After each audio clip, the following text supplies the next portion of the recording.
What happens when the safest place in a child's world becomes the last place anyone ever sees him alive? And how does an ordinary Monday morning, one that begins with school plans, chores, and routine, unravel into a nationwide search that ends more than 1,000 miles away? This is the story of Gannon Stauch.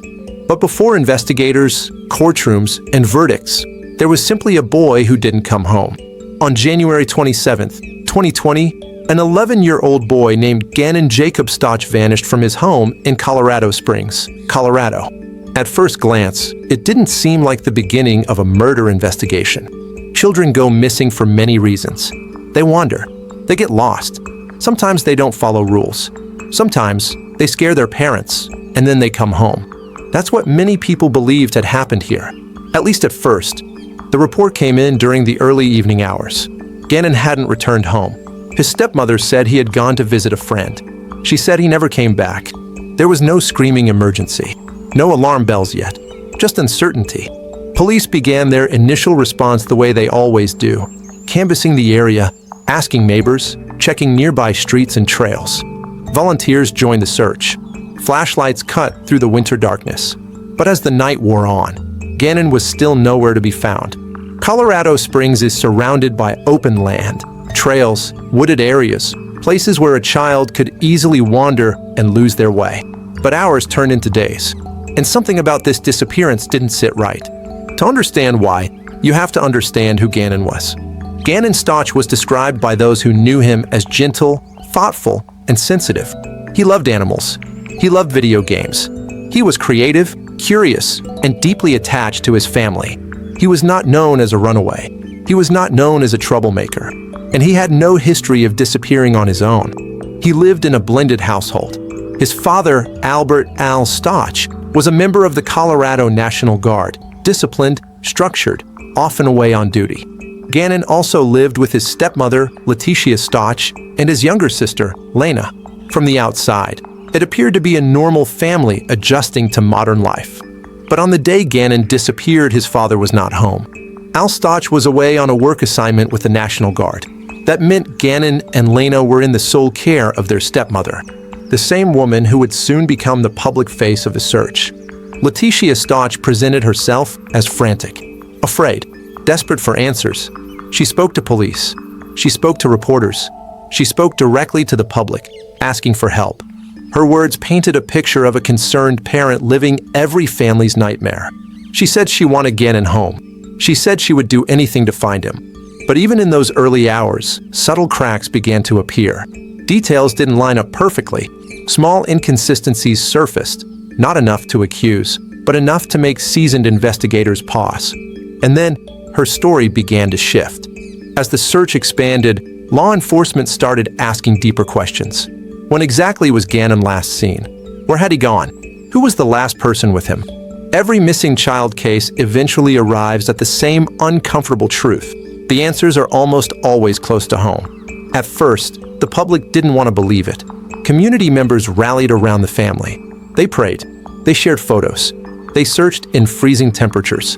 But behind the scenes, investigators were beginning to see signs that this was not a simple disappearance, and not a misunderstanding. The house itself became central to the investigation, a place that should have been safe, a place where a child should have been protected, a place where something had gone terribly wrong. And the most disturbing realization of all, the person who claimed to be searching desperately for Gannon was also the last known person to see him. As hours stretched into days, investigators faced a chilling possibility, one that no community ever wants to confront. What if Gannon never left on his own? What if the truth wasn't waiting somewhere out in the cold wilderness, but hidden much closer than anyone imagined? In the days ahead, evidence would surface, stories would unravel, and a case that began with hope would descend into one of the most disturbing child murder investigations in recent American history.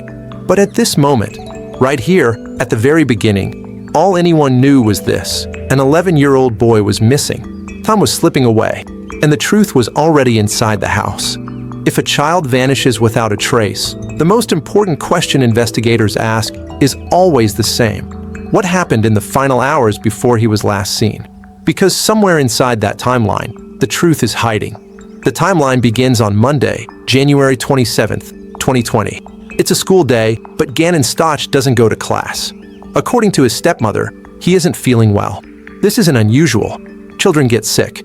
Parents keep them home. At this point, nothing seems alarming. Inside the Stauch home, it appears to be just another weekday morning. Later that day, Letitia Stauch says she and Gannon leave the house together. She claims they are running errands, purchasing supplies, moving through the ordinary rhythms of daily life. There are no witnesses who report anything unusual, no neighbors calling police, no immediate signs of trouble. Security cameras in the neighborhood capture Gannon returning home that afternoon. He walks toward the house. He enters, and that moment, captured silently, without drama, becomes one of the most important images in the entire case. Because Gannon is never seen alive again, what happens inside the house after that point is known only through evidence, not eyewitnesses. And it would take investigators weeks to piece together what that evidence was trying to say. As evening arrives, concern begins to grow. At some point later that night, Letitia Stauch contacts authorities. She reports Gannon missing. Her explanation is simple.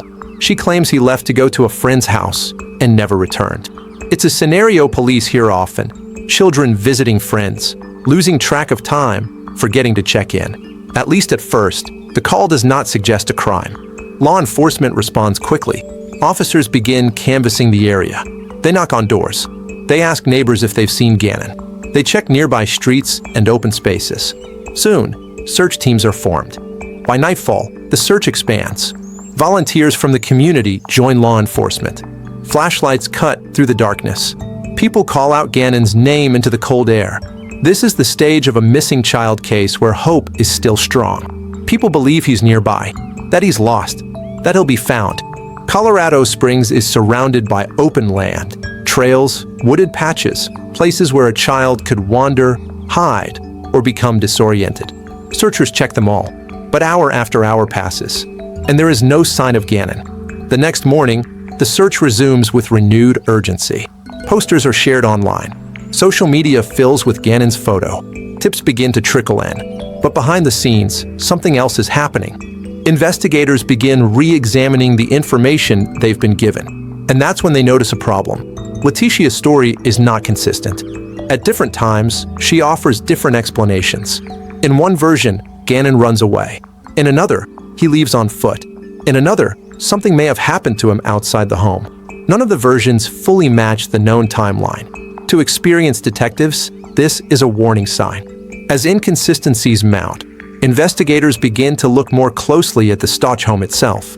This is often the hardest turn in a missing child investigation, when attention shifts from the outside world to the inside of a family's life. Search teams had already combed the neighborhood. Now, detectives are asking a different question. What if Gannon never left at all? Within days, investigators discover evidence inside the home that contradicts Letitia's account. Details are not publicly released immediately, but the implication is clear. This is no longer being treated as a simple disappearance. The investigation officially shifts. What began as a missing child case is now being examined through the lens of potential foul play. Detectives expand their scope. They begin tracking movements, timelines, and digital footprints. Every hour of January 27th is scrutinized. Every statement is reevaluated. And one fact stands above all others. The last confirmed person to see Gannon alive was the same person reporting him missing. As days pass without answers, public concern turns to fear. Search efforts continue, but confidence fades. The timeline, once wide and uncertain, begins to narrow. And with each narrowing hour, suspicion grows. By the end of that first week, investigators are no longer asking where Gannon might be. They are asking what happened to him. And more importantly, who knows the truth? In the next phase of this case, evidence will speak louder than words. Digital data will map movements. Interviews will unravel. And a timeline built on contradictions will begin to collapse. Because sometimes, the most devastating answers aren't found far away. They're found inside the hours we thought we already understood. When a missing child case suddenly changes direction, investigators are forced to ask a question no one wants to hear. What if this wasn't a disappearance at all, but a crime? Because once evidence speaks, hope has to step aside. The moment everything changed. As detectives returned to the Stauch home, they were no longer searching for signs of where Gannon might have gone. They were searching for signs of what might have happened. And what they found inside the house could not be explained away as coincidence or accident. Investigators uncovered clear indications of violence, evidence that directly contradicted the story of a child simply walking away from home. At that moment, the case crossed a line. This was no longer a missing person investigation. It was now a major criminal investigation. Agencies step in. The El Paso County Sheriff's Office intensified its efforts, bringing in additional resources. Soon, the FBI joined the investigation. When federal agents become involved, it's often because a case is expanding beyond local boundaries, or because the evidence suggests something far more complex. Both were true here. The focus narrowed quickly, and it narrowed toward one person. Focus on Letitia Stauch. From the very beginning, Letitia Stauch had been central to the investigation. She was the last known person to see Gannon alive. She had reported him missing. She had spoken to police, the media, and the public. Now, detectives began to examine her statements side by side. That's when the inconsistencies became impossible to ignore. Her accounts changed repeatedly. In one version, Gannon ran away. In another, he left to see a friend. At other times, Letitia suggested unknown individuals, even imaginary attackers, might be responsible. She accused others. She shifted blame. And each version conflicted with physical evidence. To investigators, this pattern was deeply concerning. Interviews that raised alarms. As interviews continued, detectives observed behavior they found unusual. Rather than clarifying the timeline, Letitia's explanations became more complex, more dramatic, and less grounded in reality. Experienced investigators know this pattern well. When someone tells the truth, their story tends to stay the same. When someone lies, the story grows. Digital evidence tells a story. With contradictions mounting, investigators turn to something that doesn't forget, doesn't change, and doesn't lie. Digital evidence. Phone records, vehicle data, surveillance footage. Together, they began to form a timeline independent of Letitia's words. Cell phone data revealed movements inconsistent with her statements. Vehicle information showed travel patterns that raised new questions. Surveillance cameras captured moments that didn't match the version of events she had described. Piece by piece, a new narrative began to emerge, one built on data, not claims. The rental car. One discovery stood out above the rest. Investigators learned that Letitia had access to a rental vehicle during the critical period after Gannon was last seen. This was not a minor detail. Rental cars are often used to avoid detection, to travel long distances without using a personal vehicle. And the data suggested that this vehicle may have been used to move evidence far beyond Colorado. Suddenly, this was no longer just a local case. It was a multi-state investigation. Public concern grows. As days passed, public concern turned into alarm. The community sensed the shift. Search efforts continued, but optimism faded. People began to fear the worst, even if they didn't want to say it out loud. And then, something unexpected happened. Letitia leaves Colorado. As investigators closed in, Letitia left the state. To detectives, this was a critical development. In high-profile investigations, sudden travel can signal panic, or an attempt to stay ahead of the truth. Law enforcement tracked her movements closely. They were not going to lose her. The arrest. On March 2nd, 2020, nearly 5 weeks after Gannon disappeared, Letitia Stauch was arrested in South Carolina. The arrest brought an end to weeks of speculation, but it did not bring answers. Not yet. At the time of her arrest, Gannon had still not been found. His family had no closure. The public had no confirmation of what had truly happened. Investigators, however, believed they were closing in on the truth. An investigation without a body. Prosecuting a case without a recovered victim is one of the greatest challenges in criminal justice. But detectives were confident. They had physical evidence. They had digital trails. They had contradictions that could not be explained away. Still, one devastating question remained unanswered. Where was Gannon? The investigation had uncovered lies, movement, and intent, but it had not yet delivered the one thing that mattered most. And in the next chapter of this story, the search for answers would lead investigators more than 1,000 miles away to a discovery that would confirm the worst fears imaginable. When a case narrows to a single suspect, investigators are left with one question that matters more than any other. Why? Because understanding motive doesn't just explain a crime. It explains how warning signs were missed and how trust was broken. For years, Letitia Stauch had been part of Gannon's daily life. She wasn't a stranger. She wasn't an outsider. She was a stepmother, a caregiver entrusted with a child's safety. Friends and family described her as intelligent, articulate, and capable. She held advanced degrees. She worked in education. From the outside, she projected competence and control. But beneath that surface, investigators would later argue something was unraveling. In the months leading up to Gannon's disappearance, evidence suggested growing tension inside the home. Prosecutors later presented information pointing to stress, conflict, and instability, not one dramatic breaking point, but a steady accumulation of pressure. Raising children is demanding. Blended families add complexity. And when support systems fracture, cracks can deepen unnoticed. Investigators would argue that Letitia struggled to cope with responsibility, particularly when left alone to manage the household while her husband was away. According to prosecutors, the motive was not rooted in a single moment, but in a pattern of control, a pattern of anger, a pattern of escalation. They argued that when control was threatened, frustration turned dangerous. This was not a crime of impulse, they said. It was the result of emotional instability colliding with authority over a child. After Gannon disappeared, Letitia's behavior drew increasing scrutiny. Her shifting stories, her accusations of unknown attackers, her claims that defied physical evidence. To investigators, these weren't the actions of someone searching for answers. They were the actions of someone trying to stay ahead of them.